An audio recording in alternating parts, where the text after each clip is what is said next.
et Salut, le magazine vraiment design, très déco, absolument mode et terriblement chic. C'est version française et c'est maintenant.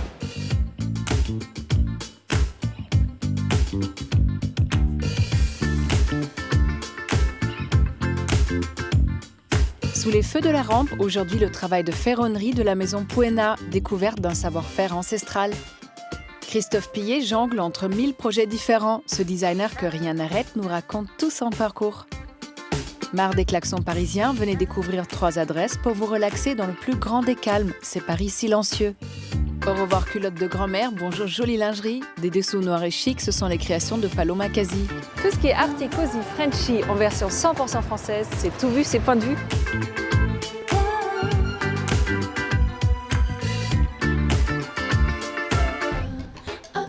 Vous rapportiez des cannelés pour votre mémé chérie, maintenant il est temps d'en faire profiter tout le monde.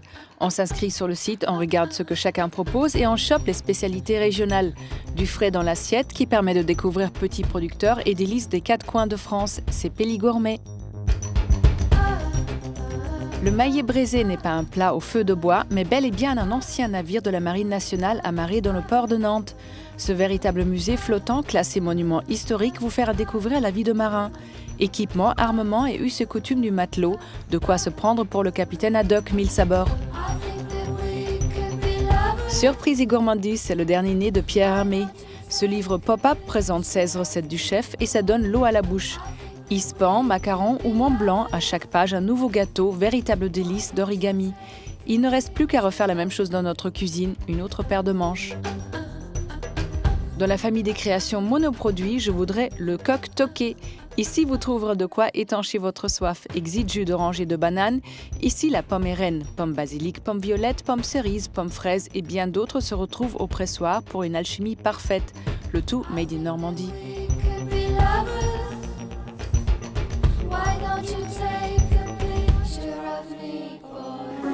Balcon, rampe, main courante et artisanat d'art, le point commun, c'est Puena, une maison qui fait perdurer un savoir-faire traditionnel, celui de la ferronnerie.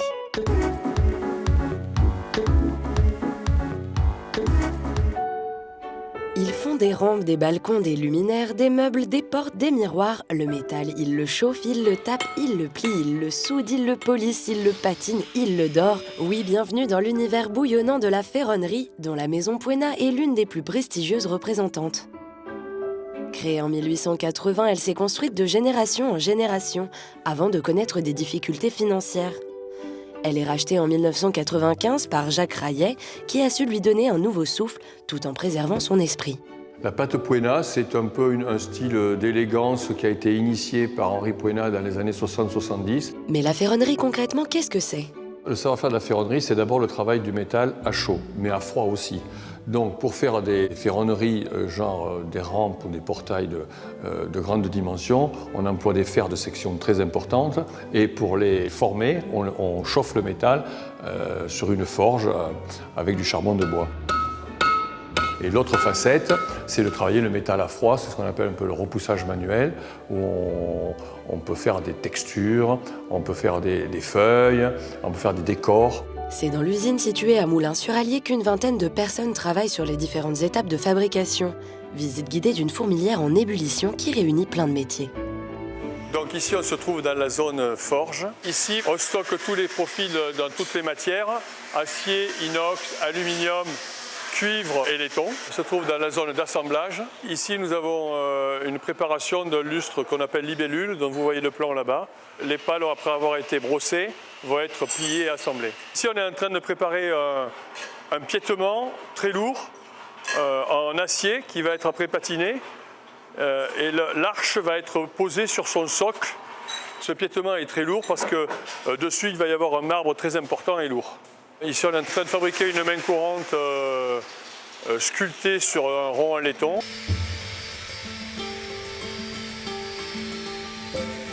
Chez Puena, notre savoir-faire, il est surtout dans la prise en compte globale du produit, de A à Z, de l'étude jusqu'à la finition.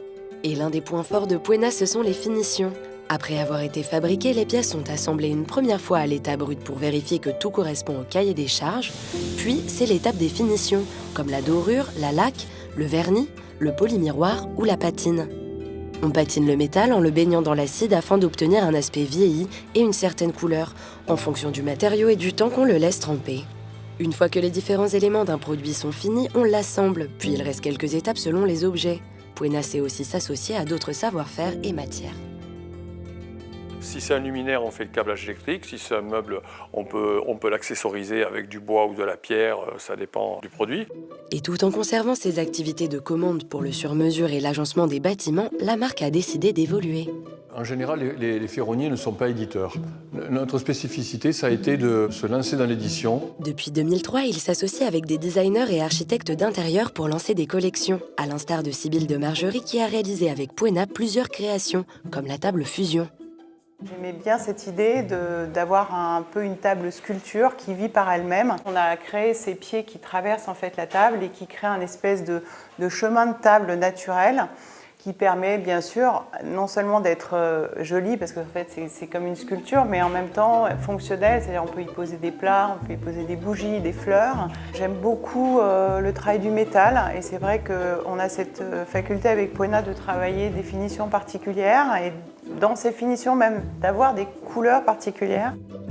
L'architecte est pour nous un moteur de progrès parce qu'il nous demande parfois des réalisations qu'on n'a jamais fait, qui sont nouvelles et qui demandent en fait de l'étude et de l'innovation. Et c'est eux qui nous font progresser. Tout en respectant les règles de l'art, on utilise des moyens modernes. Voilà. Et après, à partir de là, on peut toujours creuser le sujet et ne pas arrêter soit d'inventer des patines, soit d'inventer des nouveaux procédés et d'essayer d'être créatif dans notre métier. Ainsi, la maison a su allier son savoir-faire ancestral à la modernité de ses contemporains pour se faire une place dans le monde du design et du luxe. Sa galerie située à Paris est une vitrine destinée aux architectes du monde entier. Une chose est sûre, voilà un savoir-faire qui n'a pas fini de briller.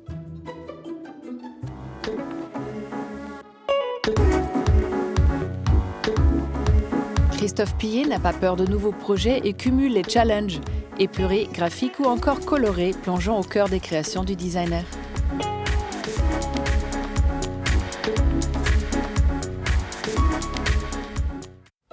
Bienvenue dans l'antre de Christophe Pillet, un homme qui aime parler de son métier.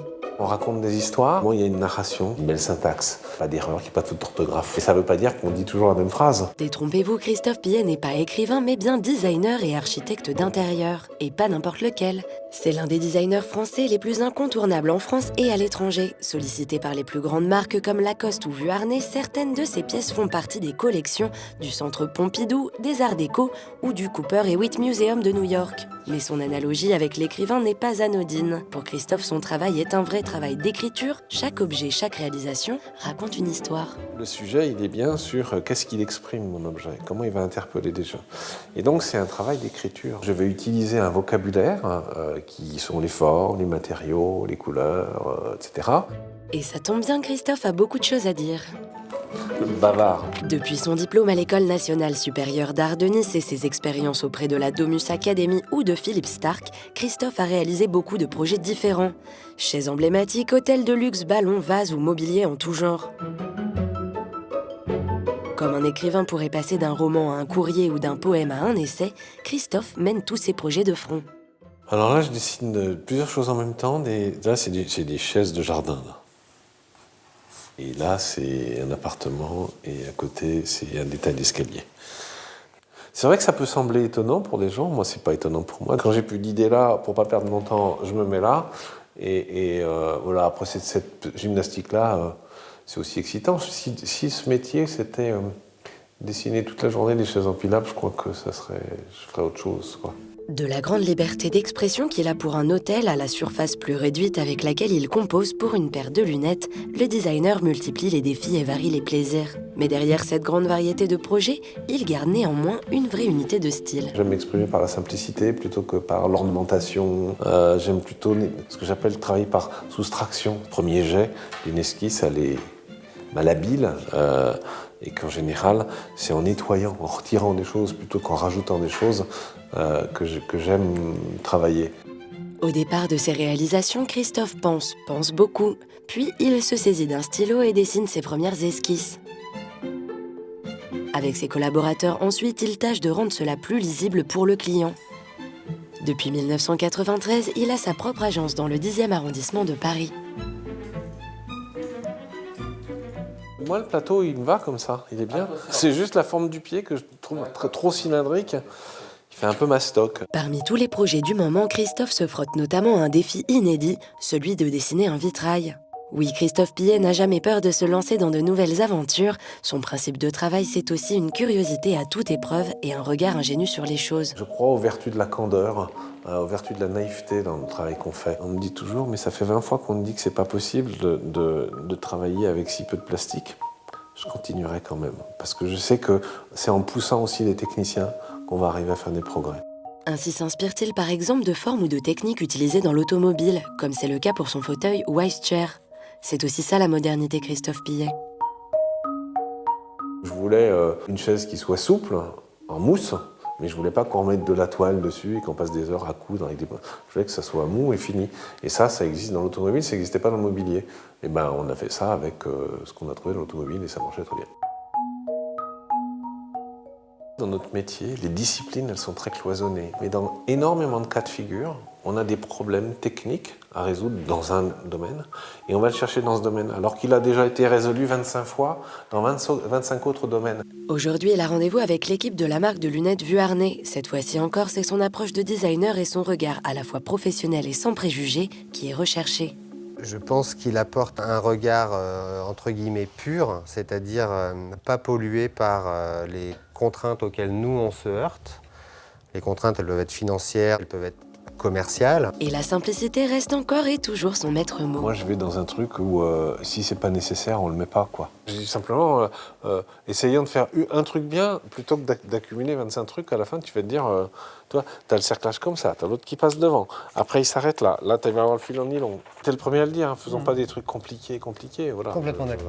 Porteur d'une French Touch qui rencontre un franc succès à l'étranger, notamment au Maroc où il est très sollicité, Christophe Pillet n'a pas fini de nous raconter de nouvelles histoires.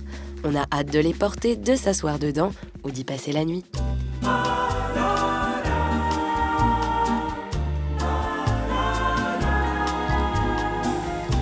Bonjour Christophe et merci de nous accueillir dans Version Française. Bonjour et merci à vous de votre visite.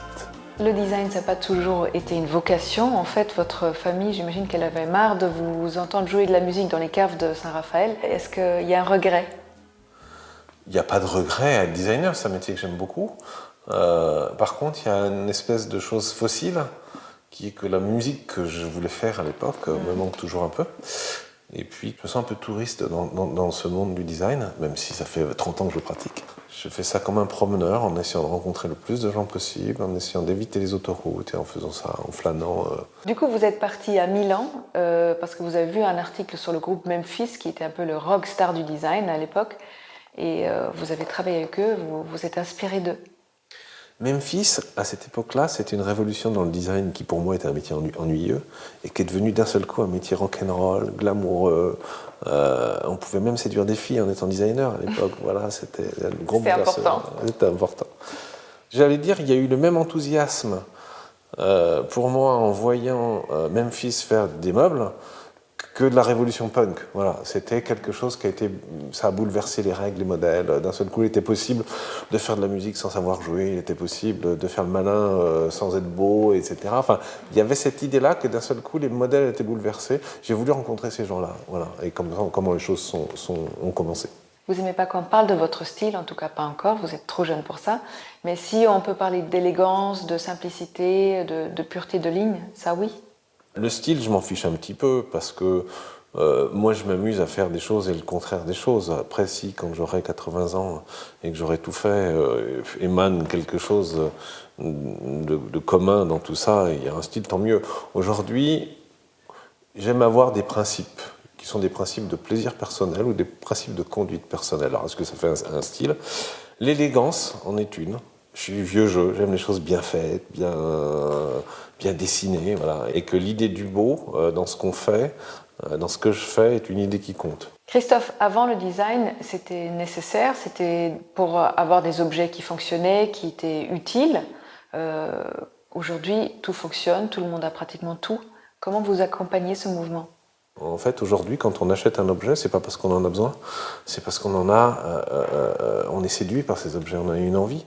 Et donc la relation que nous avons à l'objet n'est plus une relation de fonctionnalité, une relation de nécessité, c'est une relation de désir. J'achète cet objet parce que je le désire, j'en ai pas besoin, mais je le désire. Je le désire parce qu'il est le symbole de mon aspiration à vivre mieux, à vivre différemment, il est le symbole de mon aspiration à devenir telle ou telle personne.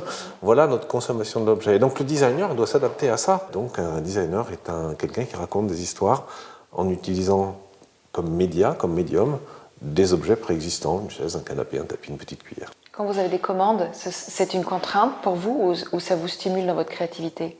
Il y a deux pratiques dans le design, c'est vrai. Il y a un travail d'auteur.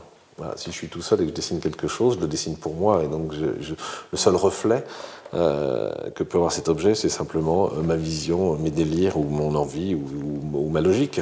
Après, on dessine des choses pour des marques ou pour des gens qui sont autres. Où là, le travail n'est plus un travail d'auteur, mais plus un travail de traducteur. Qui est un beau travail d'ailleurs. Comment traduire un univers préexistant et le rendre lisible, visible et désirable par un public.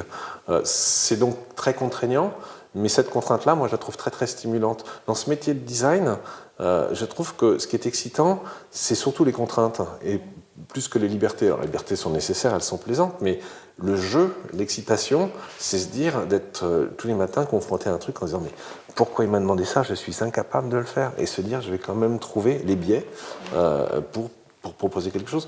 Moi, c'est ça qui m'amuse vraiment dans ce métier, c'est un peu le saut à l'élastique, c'est se dire oh, je vais pas pouvoir y aller, et puis on y va quand même, quoi. Voilà. Merci beaucoup, Christophe. Merci à vous.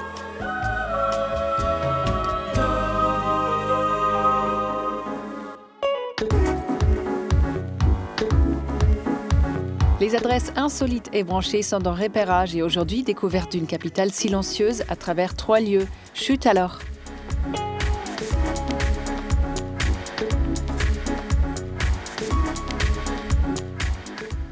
Repérage, c'est votre rubrique des nicheuses de bons plans parisiens. Cette semaine encore, on a marché, couru, rampé, arpenté, cheminé, exploré, mais sur la pointe des pieds. Ambiance City Detox dans la capitale, on s'éloigne du brouhaha de la ville pour découvrir 3 adresses silencieuses. Premier arrêt aux portes de Paris. Bienvenue à l'école internationale de mime corporel. Un peu théâtre, un peu danse, ici c'est une autre musique qui se joue, celle du corps. Mais alors qui sont ces drôles d'acteurs pour qui le silence est d'or? Ivan, le directeur, nous en dit plus.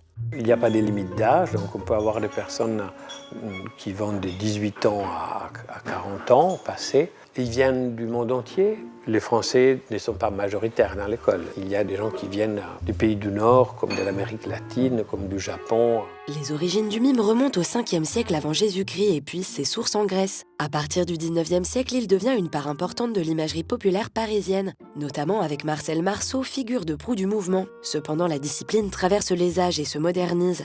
L'école propose de formations diplômantes ainsi que bon nombre de stages. Et surtout pas d'inquiétude pour ceux qui voudraient se lancer. Il faut naturellement une tonicité, une force corporelle, une certaine résistance à l'effort, mais il y a un certain respect du corps dans le sens qu'on n'a pas besoin de posture extraordinaire. Bon, vous voilà un peu plus assoupli et à l'écoute de votre corps. Après ces quelques efforts, que diriez-vous d'une petite sieste ? Sous la jolie verrière du passage Choiseul se cache un bar pas comme les autres. Exit Morito et Diabolo, bonjour zen attitude et doigts de pied en éventail. Direction le bar à sieste. Le bar à sieste, c'est un centre de relaxation. Il est à mi-chemin entre, je dirais, le spa et l'hôtel. Nous avons la possibilité de vous offrir un petit moment de détente. La micro-sieste de 15 minutes jusqu'à la sieste royale de 45 minutes. Lumière tamisée, siège massant futuriste, musique au choix, tout y est. Après un déjeuner d'affaires copieux ou simplement pour parer à un coup de barre de fin de journée, rien de mieux qu'une bonne sieste. Le contexte actuel fait que voilà, on a envie de décompresser, penser à autre chose que le travail et toutes les contraintes du quotidien. Notre prochaine adresse est à la frontière entre Poudlard et les Archives nationales. Quoi de mieux qu'une bibliothèque pour nourrir son esprit bien à l'abri des klaxons de la ville. La bibliothèque de l'Institut national de l'art cache un chef-d'œuvre architectural, la salle Labrouste. Construite en 1868, elle porte le nom de son architecte Henri Labrouste et vient agrandir la bibliothèque nationale, anciennement bibliothèque royale. Aujourd'hui fraîchement rénovée, elle nous ouvre ses portes et regorge de trésors. À la bibliothèque de l'Institut national d'histoire de l'art, on trouve des ouvrages de deux types, soit ce qu'on appelle les usuels, c'est-à-dire les ouvrages ordinaires qui n'ont pas de valeur particulière sinon leur valeur d'usage. Et puis il y a un deuxième type de collection qui sont les collections d'ouvrages rares ou d'objets rares qui vont d'archives. Alors les archives, c'est des archives d'artistes, des archives de critiques d'art, d'historiens de l'art. On a par exemple ici le cahier que Gauguin a dessiné pour sa fille, qu'il ne lui a jamais envoyé. On a les journaux de Delacroix ou des choses de ce type-là. Ici, près de 2 millions de documents sont sagement rangés dans cet écrin à l'architecture complexe. Les colonnes en fonte viennent supporter les arches de fer où trônent fièrement 9 coupoles percées d'oculus qui apportent de la lumière tout au long de la journée. C'est une bibliothèque qui a été conçue par la Brousse comme un espace qui est vraiment favorable au recueillement et en même temps à une forme d'élévation au sens littéral du terme, c'est-à-dire qu'on est à la fois très bien quand on y travaille, on peut être très concentré et en même temps l'esprit peut s'élever parce qu'on a ces espèces de tentes au-dessus de la tête. Et il a placé dans un des coins de la bibliothèque une chouette qui est le symbole de l'intelligence depuis l'Antiquité, qui vient rappeler cette fonction-là de manière très discrète parce qu'on la voit très peu, mais qui veille comme ça de façon tutélaire sur la bibliothèque. Alors si vous voulez percer les secrets de la salle Labrouste, il va vous falloir lever la tête. Notre parcours thématique se termine ici, que vous soyez branché pantomime, relaxation high-tech ou recherche littéraire universitaire. Un seul mot d'ordre, chut.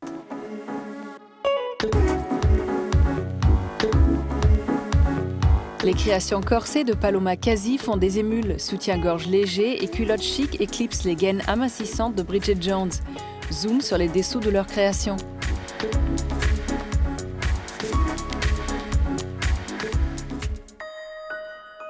Elle bouscule les codes de la lingerie traditionnelle en faisant de l'artisanat d'art que les femmes veulent porter.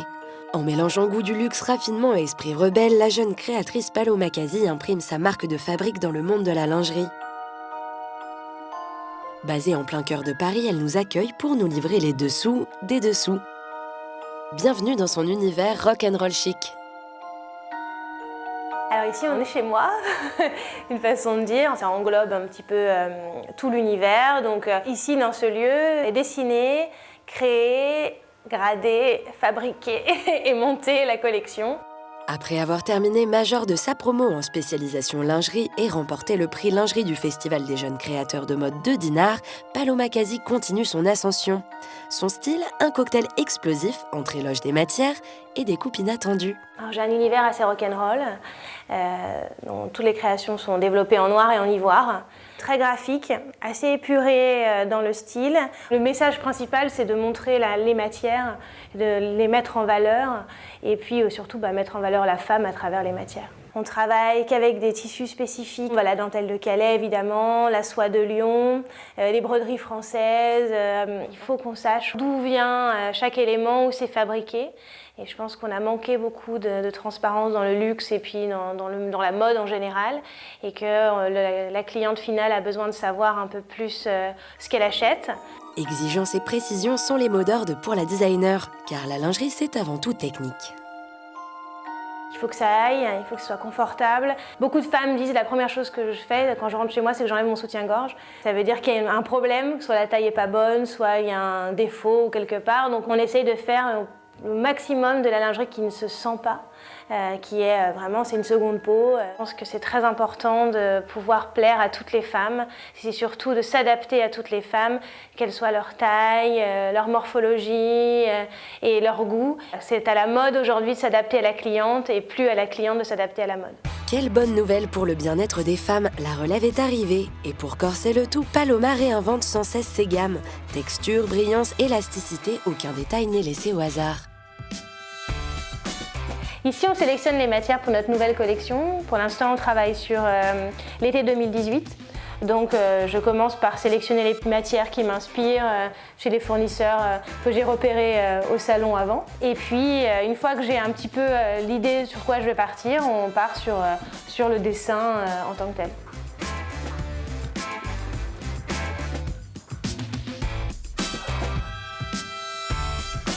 Donc ensuite ici on est dans l'atelier, c'est là où on va fabriquer les pièces. Une fois que le modèle est dessiné, on fait un patronage.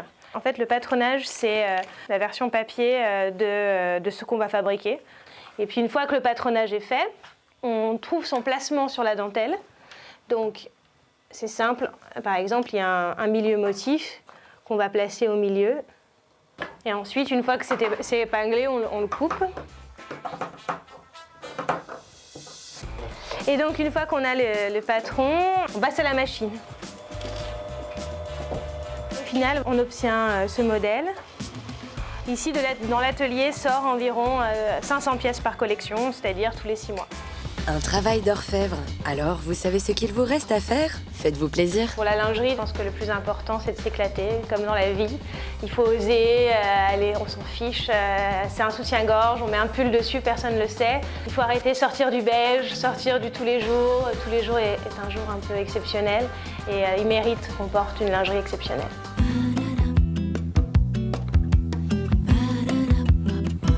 Version française est déjà finie, mais on se retrouve très vite et avec style. Bye!